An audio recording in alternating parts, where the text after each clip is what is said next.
Bonjour à toutes et à tous et bienvenue pour un nouvel épisode d'Alterlove TV.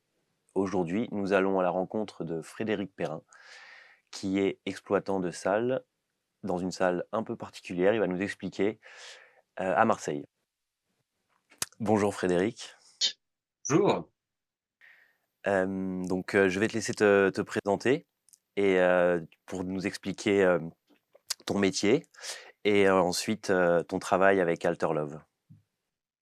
Oui, donc je m'appelle Frédéric Perrin, je suis le directeur depuis 14 ans du cinéma Le Prado. Donc le cinéma Prado, c'est un cinéma en plein centre et cœur de la ville de Marseille, un cinéma de 11 salles avec 1300 fauteuils. Et voilà, c'est le cinéma du centre-ville de Marseille. On parle d'un grand cinéma. Ah oui, oui, c'est un petit multiplex au cœur de ville. C'est un cinéma qui a 40 ans. Qui a aussi toutes les dernières technologies puisque notre groupe a effectué de nombreux travaux, aussi bien au niveau confort qu'au niveau technologie. Donc voilà, on a une très belle salle premium où avait lieu hier soir l'avant-première notamment, avec toute l'équipe du film. Voilà, donc c'est vraiment le cinéma des Marseillais du centre-ville et notre clientèle est vraiment le 6e, 7e, 8e arrondissement et voilà, en plein cœur de Marseille et pas loin du stade Vélodrome.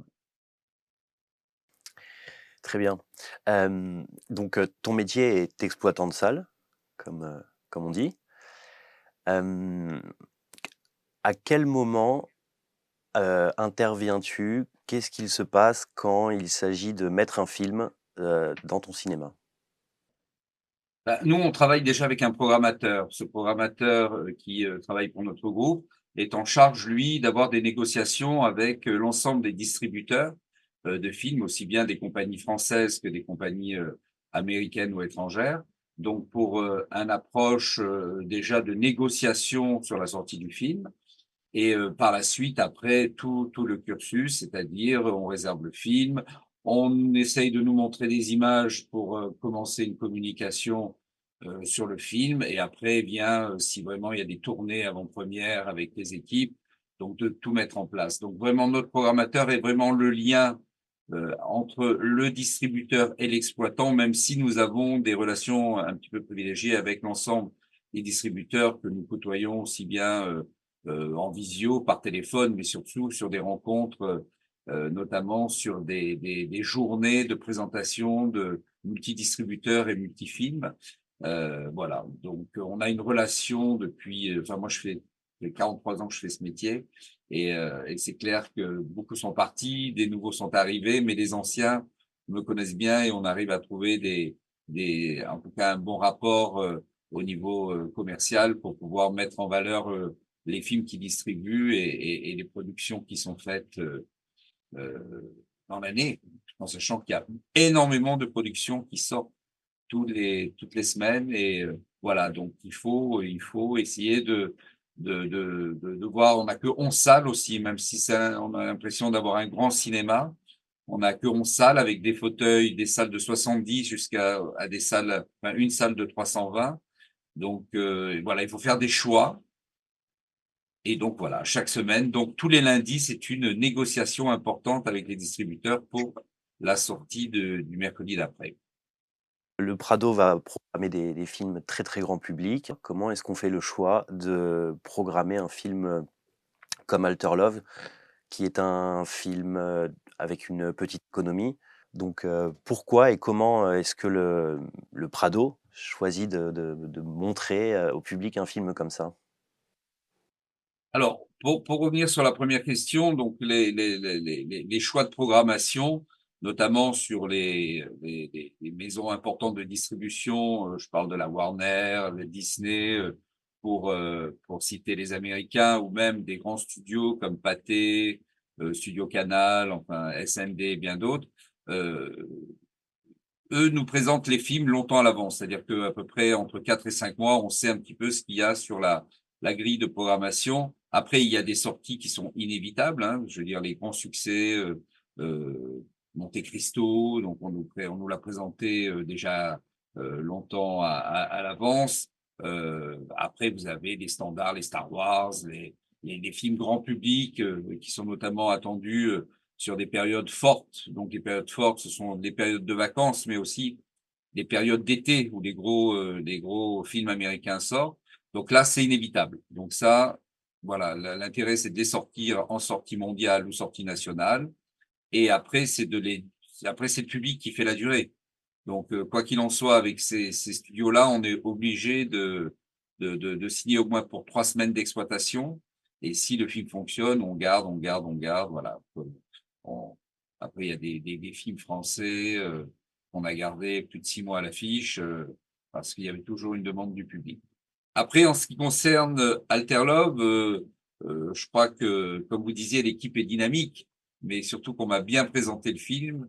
Euh, voilà, après avec Jonathan, on a discuté, on a mis en place cette avant-première parce qu'effectivement, il y avait un problème de diffusion de films sur sa sortie nationale et tout. Donc, puis en plus, il y avait tout un réseau marseillais qui avait envie de voir le film.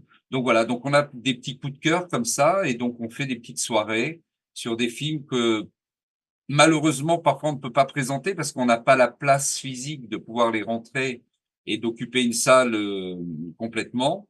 Parce qu'il faut qu'un film comme Alter Love, effectivement, soit montré pour avoir une envie du public et malgré sa sortie nationale qui est prévue prochainement, de dire, ben voilà, effectivement, le film est sorti sur à peu près de 40, 50, 60 cinémas et donc il y a une demande du public et là, effectivement, peut-être pas en sortie nationale, mais dès qu'on a de la place, on peut essayer de mettre le film en exploitation pour faire découvrir cette production. Alors, hier soir, la salle était pleine, c'était un grand succès. On avait la chance d'avoir, je vais dire, notre jeune comédien Victor qui était là, mais on avait aussi Christophe Lambert qui était là. Donc, il y a eu vraiment un engouement. Et c'est vrai qu'il y a longtemps qu'on n'a pas vu Christophe Lambert à l'affiche, et même s'il a un petit rôle qui dure pas longtemps, c'est clair que quand on a commencé à communiquer sur le film et en plus en disant que Christophe Lambert serait dans la grande salle premium du Prado, donc il y a eu vraiment une envie et on a senti que ben, les ventes étaient là et que les gens avaient envie de voir le film. Et je pense qu'hier soir, ça a été en tout cas un grand succès. Et même, on a fini très tard, donc c'est pour ça que je suis peut-être pas un peu tout frais là. C'est bon signe de finir tard. Oui, tout à fait. Avec une équipe sympathique, c'est toujours agréable. Quand on Est-ce que dans ton métier, c'est aussi ça un petit peu la saveur de l'inédit et le pari, de se dire, voilà, il y a les très gros films où effectivement, vous avez peut-être pas trop le choix, c'est-à-dire, bah, les grands succès américains, les grosses productions françaises, elles sont là. Il y a pas forcément beaucoup d'enjeux, mais voilà, des films comme Alter Love, est-ce qu'il faut se battre un petit peu? Est-ce que c'est plus de discussions, en interne pour, essayer de se dire: «Tiens, faisons ce pari parce que ça vaut le coup»? Oui, non, mais bon, après, voilà, après la sortie d'un film va aussi avec un budget de communication. Je veux dire, quand on parle de certains films avec des acteurs connus, les producteurs, distributeurs mettent beaucoup d'argent aussi bien sur les bus, les métros, sur les réseaux sociaux pour faire effectivement connaître le film et développer l'envie avec la vision de la bande-annonce qui sur Allociné ou d'autres supports. Voilà. Après, un film qui a des budgets plus restreints, donc effectivement, le meilleur moyen de communiquer, c'est le bouche à oreille. Donc, le bouche à oreille, c'est de montrer le film. Donc, montrer le film dans des différentes salles, peut-être des festivals, et donner ce déclic de dire aux gens, bah, écoutez, ouais, voilà, c'est bouche à oreille. Ah, hier soir, j'étais au Prado, c'était sympa, on a vu le film et tout, tu devrais y aller quand il sortira, voilà. Bon. Donc, je pense que la meilleure communication quand on a des budgets qui sont quand même restreints, alors là, je parle par rapport au débat qu'il y a eu hier soir, où on nous a expliqué comment avait été fait le film, sur les budgets, la durée et tout. Donc, je pense qu'effectivement, il faut montrer le film, il faut montrer ce film-là et donner envie aux gens de le voir. Et puis, en plus, il faut que aussi bien l'équipe artistique soutiennent le film à mort et essayent d'être partout dans les médias pour défendre Alter Love et et Christophe Lambert, même s'il n'a pas trop parlé hier soir, sa présence a fait parler du film. Donc, c'était ça qui était bien. D'accord. Merci beaucoup pour, ces réponses, Frédéric, et merci à tous et à toutes, d'avoir suivi, cette rencontre, autour du film Alter Love, et à bientôt pour un nouvel épisode et une nouvelle rencontre.